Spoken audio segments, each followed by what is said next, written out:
All right, let's talk about a super simple, but honestly, game-changing framework for making our connections with people way better. It's all about getting out of our own heads, stop guessing what someone needs, and instead just knowing. And it all starts with one little question.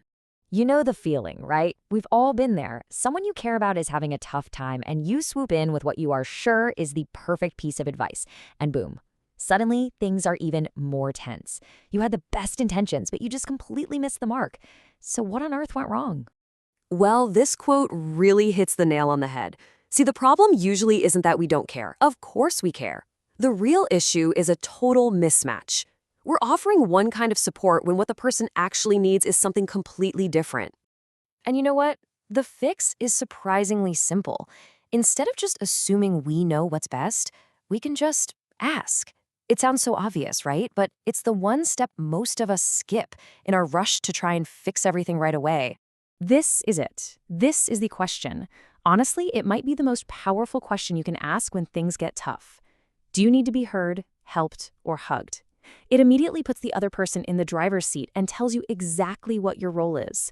So let's break down what each of these really means. First up, let's talk about being heard.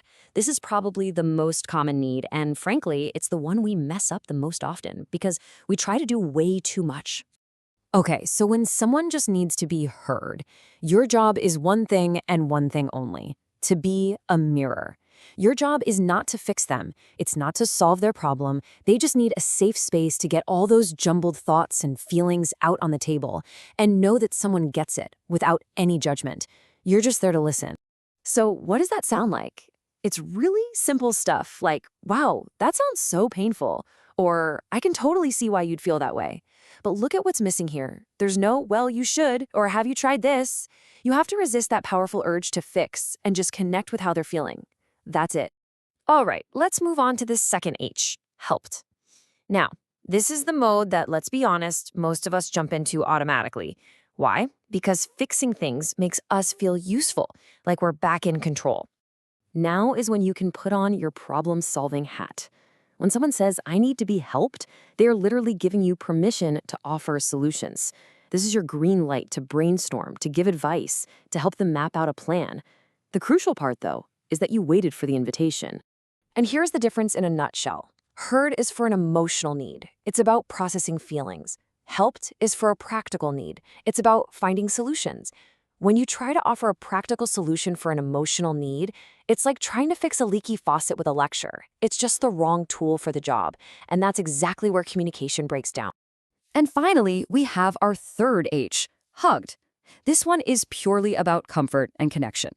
Now, hugged can be a literal hug, sure, but it's really about emotional comfort.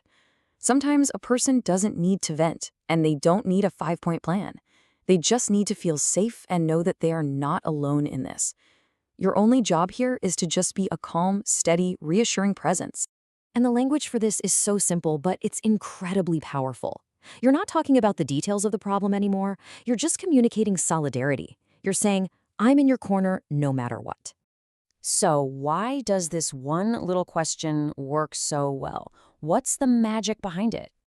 Well, it works because it replaces guesswork with absolute clarity. You stop trying to be a mind reader. Instead, you empower the other person to tell you exactly what they need, which, by the way, builds so much trust and emotional safety. It's a simple shift that can improve basically every relationship you have with your partner, your friends, even your colleagues.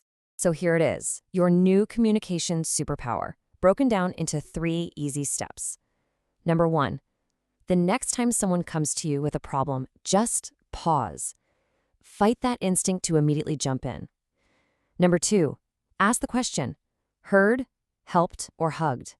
And number 3, and this is the most important part, listen to what they say and then give them only that. When you really think about it, it all just boils down to this. Our connections get so much better when we stop assuming and start asking. It's how we avoid those painful misunderstandings and start building real meaningful support. So the next time you're in that moment, what's it going to be? Are you going to guess or are you going to ask?